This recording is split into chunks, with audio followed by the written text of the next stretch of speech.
1961. O mundo vivia a Guerra Fria. Explodir bombas atômicas era o meio de Estados Unidos e União Soviética mostrarem um ao outro sua força.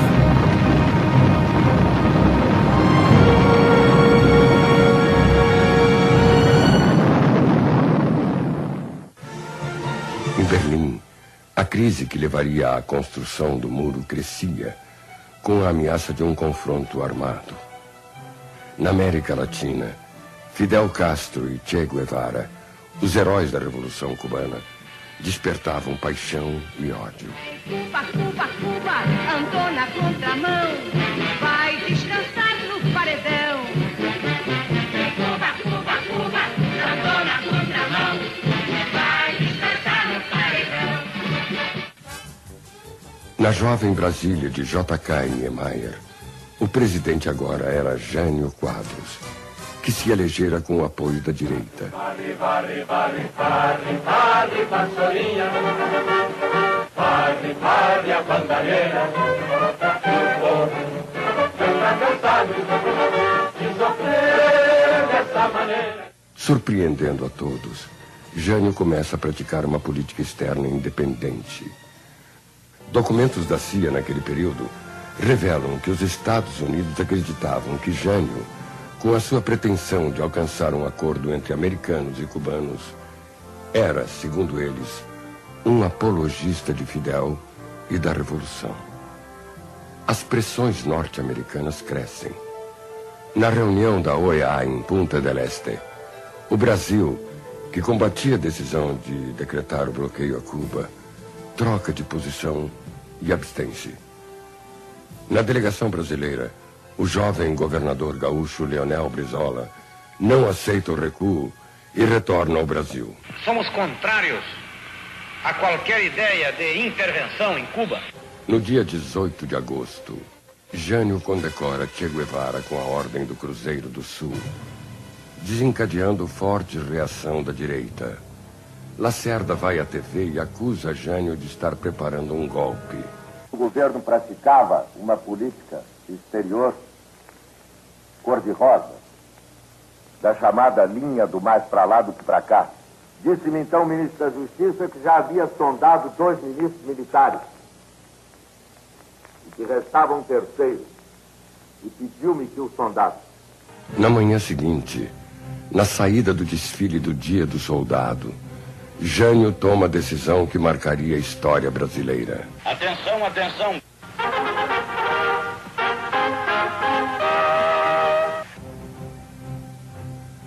A posse do vice-presidente João Goulart, então o mais destacado seguidor de Getúlio Vargas e presidente nacional do PTB, detona uma grave crise militar.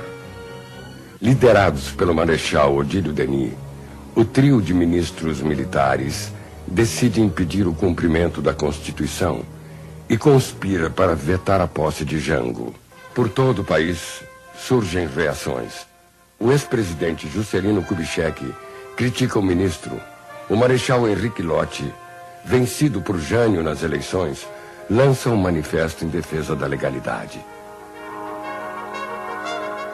Leonel Brizola primeiro adota uma posição cautelosa, por imaginar que Jânio havia sido deposto, e tenta inutilmente contato com o ex-presidente. Nós, gaúchos, estávamos dispostos a acolher o presidente Jânio Quadros no Rio Grande, se a sua renúncia tivesse sido motivada por pressões. Brizola logo pressente que será preciso resistir com outras armas, além dos protestos, e ordena que a Brigada Militar Gaúcha tome posições para defender o Palácio Piratini. Com sacos de areia e coragem, Porto Alegre começa a preparar-se para resistir ao ataque dos golpistas. Avante, brasileiros de pé, unidos pela liberdade. O terceiro exército, sediado na capital gaúcha, vacila. E por ordem de Brasília, fecha as rádios que transmitiam o manifesto de Lott. Brizola, percebendo que a resistência será silenciada, assume o controle da Rádio Guaíba, a única das emissoras que continuava no ar. A brigada toma posições para defender os transmissores, enquanto os microfones são levados para os porões do Palácio Piratini. É o início da cadeia da legalidade. Não desejamos a desordem, pois nós queremos a ordem jurídica e constitucional. Não desejamos o caos, não desejamos a luta. Nós queremos que reine a paz. Os momentos vão se tornando dramáticos.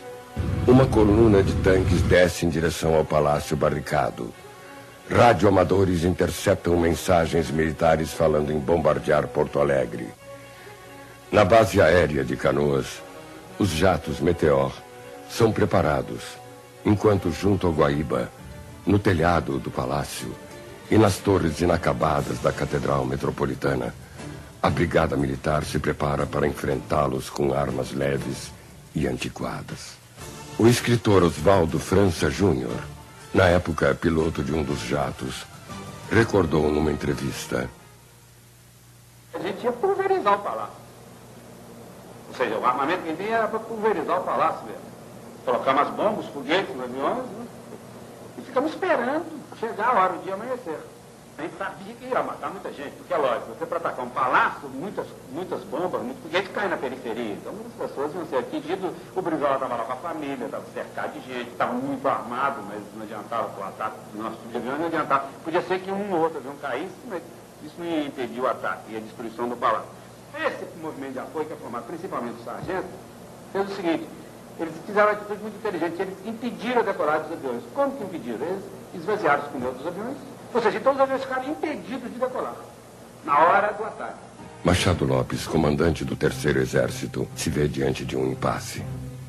O general Oromar Osório, comandante da 1ª Divisão de Tanques, já partira para o norte, disposto a enfrentar o golpe.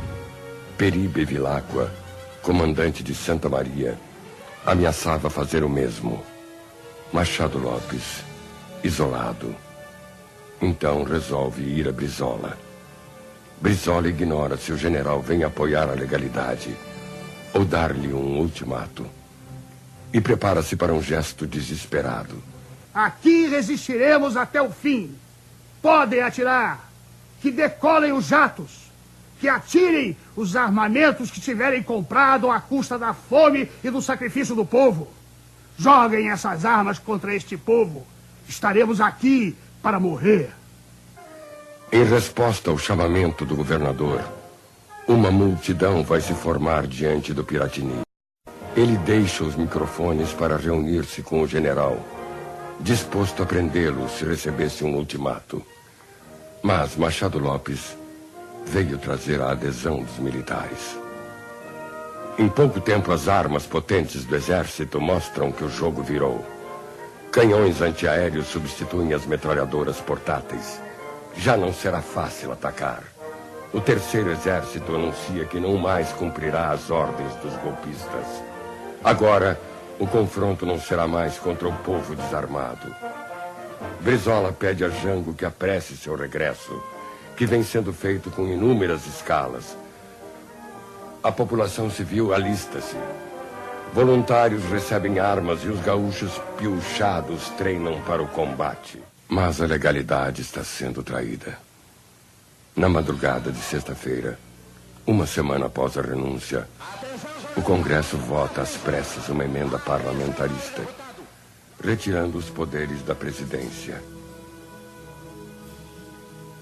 Tancredo Neves, líder do PSD, vai encontrar-se com Jango em Montevidéu e pressiona o presidente a aceitar o golpe parlamentar, sob o argumento de que, do contrário, correria sangue. Jango, um homem pacífico, abate-se com o quadro que Tancredo descreve. Naquela noite chega a Porto Alegre, saudado por Brizola e pelo povo, mas, estranhamente, chega calado. Depois de saudar a multidão, Jango revela a Brizola que havia aceito o parlamentarismo. O governador argumenta que o dispositivo golpista havia ruído e que agora as tropas legalistas tinham força para subir o país, apoiadas pelo povo, garantindo o cumprimento da Constituição que o Congresso violara. Inutilmente, Jango não iria defender o poder à custa de um confronto. Algumas escaramuças ainda ocorreriam. O porta-aviões Minas Gerais e outros navios de guerra são deslocados para o sul. E o Terceiro Exército e a Brigada tomam posições para repelir um desembarque. Não havia mais, porém, condições políticas para o golpe militar. Um número cada vez maior de quartéis recusava-se a obedecer aos golpistas. O último gesto desesperado dos golpistas é abortado quando fracassa a Operação Mosquito, que pretendia abater o avião que conduziria o presidente a Brasília. Jango começa a serenar os ânimos e apelar para a união. Trabalhadores, estudantes, jornalistas, povo, classes conservadoras, clero, civis e militares, todos se confraternizaram nessa luta extraordinária pela manutenção da paz e pela legalidade. No dia 7 de setembro, sem os poderes que entregara Tancredo, seu primeiro-ministro, Jango sobe a rampa do Palácio do Planalto. A 2.000 quilômetros dali, o cansado guerreiro que enfrentara a força para defender a lei era homenageado pelo exército na única solenidade militar daquele dia. Cumprimos com o nosso dever. Não fizemos uma revolução. Apenas assumimos uma atitude de inabalável resistência. Decidimos não abrir mão da nossa autonomia e procuramos lá não apenas resguardar as liberdades públicas e individuais, garanti-las sem permitir que alguém atentasse contra elas, como também resolvemos nos opor ativamente contra a tentativa de alguns grupos militares e alguns setores das velhas oligarquias políticas brasileiras procuravam cometer contra a ordem jurídica, contra as liberdades e contra a ordem constitucional em nosso país. Neste país sem heróis, milhões de brasileiros ali e pelos 40 anos que se seguiram já tinham seu comandante. Ando a galope do vento, cruzando o pampa enorme. Sou a coxilha que dorme no descampado. Sou um mugir triste do gado, indo ao rumo das aguadas. Sou noites enluaradas deste meu chão colorado. Saí das entranhas da terra, sou um pouco de areia e lama. Ouço uma voz que me chama, quase em silêncio profundo. Sou o velho sonho oriundo dos tempos da mocidade. Sou lasca de uma saudade que vem lá do fim do mundo.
prisioneiro.